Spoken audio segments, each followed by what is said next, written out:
Fala galerinha, vamos agora para o nosso primeiro módulo do curso, onde nós vamos aprender quais são os superpoderes do desenvolvedor com a nossa assistente virtual. Quando a gente vê um jogo na tela, cheio de ação, a gente nem imagina como ele nasceu, né?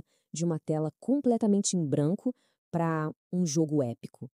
Hoje, a gente vai mergulhar fundo nos segredos por trás desse código, dessa mágica. Bora lá? Olha só isso. Uma navezinha atirando, inimigos vindo para cima. À primeira vista, parece uma loucura de complexo, né? Mas e se tudo isso for montado pecinha por pecinha? Tipo um quebra-cabeça gigante. A pergunta de US$ 1 milhão é: por onde é que a gente começa a montar isso? Então, o primeiro passo é fatiar o problema. Em vez de pensar, preciso fazer um jogo, a gente pensa nos ingredientes. Olha só, a gente precisa de uma nave, certo? Dos inimigos, dos obstáculos e, claro, um jeito de marcar os pontos e a vida. Quando a gente separa assim em bloquinhos, o monstro gigante vira um monte de monstrinhos bem mais fáceis de lidar. E aqui está o pulo do gato. Antes de digitar uma única linha de código, a gente precisa mudar a chavinha na nossa cabeça. É preciso começar a pensar de um jeito diferente, mais organizado, mais lógico. É vestir o chapéu de criador, sabe? E essa forma de pensar tem nome, viu? É o tal do pensamento computacional. E calma, não é sobre virar um robô. É sobre aprender a resolver problemas de um jeito que o computador consiga entender e fazer o que a gente manda. Essa é de verdade a habilidade secreta por trás de qualquer jogo que existe. Pensa de novo naquele quebra-cabeça gigante. É a analogia perfeita. Quando a gente olha para aquela caixa com 1000 peças, dá um desespero, né? Mas o que a gente faz? A gente não tenta montar tudo de uma vez. A gente separa as peças da borda, junta as que são da mesma cor, a gente organiza o caos. O pensamento computacional é exatamente isso. E para organizar esse caos, a gente usa 4, vamos chamar de superpoderes. O primeiro é a decomposição, que é isso que a gente já fez, quebrar o problema em pedacinhos. Depois vem o reconhecimento de padrões, tipo perceber que os inimigos se movem sempre do mesmo jeito. O terceiro é a abstração, que é basicamente focar no que importa e ignorar o resto. E por último, mas não menos importante, os algoritmos, que é o nosso plano de ação, o passo a passo. Algoritmo parece um nome complicado, mas é só uma receita, uma lista de instruções, passo a passo. Tipo, quando a tecla de espaço for pressionada, cria um tiro de laser. Simples assim. É uma ordem clara e direta. Se a gente der a receita certinha para o computador, ele não erra. Ele faz o bolo ou, no nosso caso, ele faz o jogo funcionar direitinho. Ok, então a gente já sabe como pensar, já tem o plano na cabeça. Mas e as ferramentas? Como é que a gente pega essas ideias e, puf, faz elas aparecerem na tela? Bom, para isso, a gente precisa falar a língua do computador. E em programas como o Scratch, por exemplo, essa língua não é um monte de texto complicado. É muito mais legal. É como se fosse um Lego digital. A gente não digita código, a gente monta, pega bloquinhos coloridos que representam os comandos e vai encaixando um no outro. É super visual, intuitivo e, acredite, é muito poderoso. Um dos bloquinhos mais importantes é o de evento.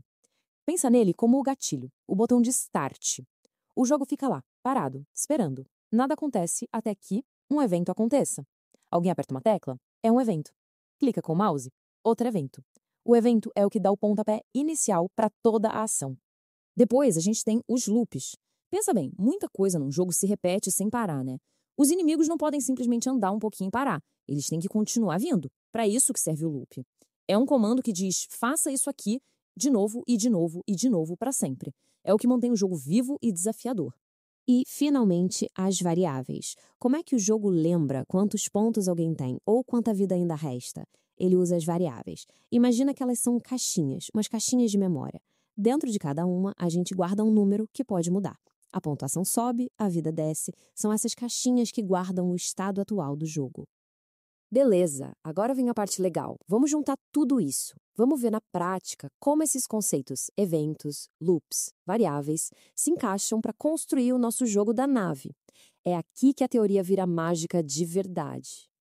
E a conexão é super direta, olha só. Para a nave se mover, a gente usa eventos, tipo quando a seta para a direita for pressionada. Para os inimigos ficarem patrulhando sem parar, a gente usa loops. Para guardar a pontuação e a vida, aí entram as variáveis. E a colisão, quando a nave bate num inimigo? A gente usa uma condição, um bloco que testa. Se a nave tocar no inimigo, então perca a vida. Cada parte do jogo tem a sua ferramenta certa. Vamos ver um exemplo bem prático. Imagina que no começo do jogo a vida está cheia, no máximo. Vamos dizer que vale 100. Esse número, o 100, fica guardado lá naquela nossa caixinha de memória, a variável, que a gente pode chamar de vida. Aí, pum, acontece um evento. O inimigo encosta na nave. O jogo está programado para detectar isso. Na mesma hora, ele executa um comando. Vá até a caixinha vida e mude o número que está lá dentro. Esse comando diz, por exemplo, para tirar 10 pontos. Então, aquela variável que tinha 100 agora passa a valer 90. E claro, a barrinha de vida na tela diminui para mostrar essa mudança. Viu? É uma conexão direta entre a lógica por trás das cortinas e o que a gente vê no jogo. E o mesmo vale para a pontuação. Só que ao contrário. Acontece outro evento. O laser acerta um inimigo. Isso dispara uma ação em outra caixinha, a variável pontuação. O valor dela aumenta e quem está jogando vê os pontos subindo na tela em tempo real. E pronto, a gente saiu de uma tela em branco e chegou num jogo que funciona, usando só algumas ideias e ferramentas bem simples. A jornada para criar um jogo não é um pulo enorme no escuro. Na verdade, é uma caminhada, feita de vários passinhos lógicos. Esse é o ciclo. A gente começa quebrando a ideia em pedaços, depois encontra os padrões para fazer o jogo ter movimento. Aí usa as ferramentas certas como eventos e variáveis, monta o plano de ação, que são os algoritmos, e finalmente, mão na massa. Constrói, testa, ajusta e compartilha. E o mais importante de tudo isso é que essas ferramentas, essa forma de pensar, isso não é coisa de gênio, não. Está disponível para qualquer pessoa que tenha uma ideia e vontade de criar. Aquela tela em branco do começo já não assusta mais, né? Agora ela é um convite. A grande pergunta que fica é: o que você vai criar?